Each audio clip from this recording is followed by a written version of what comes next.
আজ একটা চাকরির জন্য 7 বছরের ভালোবাসা মিথ্যে হয়ে যাচ্ছে। তামিয়া, আজ কিন্তু তোমাকে অসাধারণ লাগছে, শাড়িটা কিন্তু বেশ দারুণ মানিয়েছে তোমায়। দেখো মাহি, আমি কিন্তু তোমাকে এগুলো বলার জন্য ডাকি নাই। কতদিন হয়ে গেল এখন পর্যন্ত একটা চাকরি ম্যানেজ করতে পারলাম না।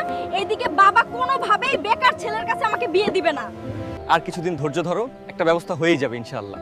আর কত ধৈর্য ধরতে বলো? এই একই গান 5 বছর থেকে শুনে আসতেছি। বুঝতে পারছি আজকে তোমার মুড ভালো নাই।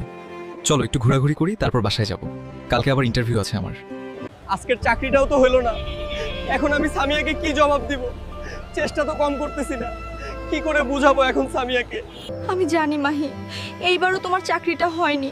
এদিকে বাবাও আমার জন্য একটা পাত্র দেখে রেখেছে। কি করব আমি কিছুই বুঝতেছি না। তুমি বিশ্বাস করো সামিয়া, চেষ্টার কোনো ত্রুটি নাই। এক্সাম, ইন্টারভিউ সবকিছু ঠিকঠাক দেওয়ার পরেও চাকরিটা হচ্ছে না আমার। আজ একটা চাকরির জন্য 7 বছরের ভালোবাসা মিথ্যে হয়ে যাচ্ছে। দেখ মা, আমি তোর বাবা। বাবারা সবসময় চায় তার মেয়ে ভালো থাকুক। ছেলে অনেক বড় সরকারি অফিসার। বাবা, বিয়েটার কিছুদিন পরে করলে হয় না? এখানে আমি তোর সিদ্ধান্ত জানতে আসিনি। ছেলে পক্ষকে কাল আসতে বলেছি, রেডি থাকিস তুই।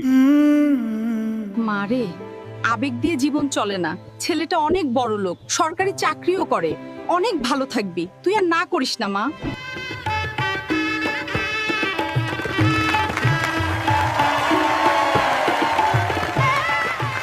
আমি তোমাকে অনেক ভালোবাসি সামিয়া, তোমাকে ছাড়া থাকতে পারবো না আমি। কেন তুমি আমাকে ছেড়ে গেলে?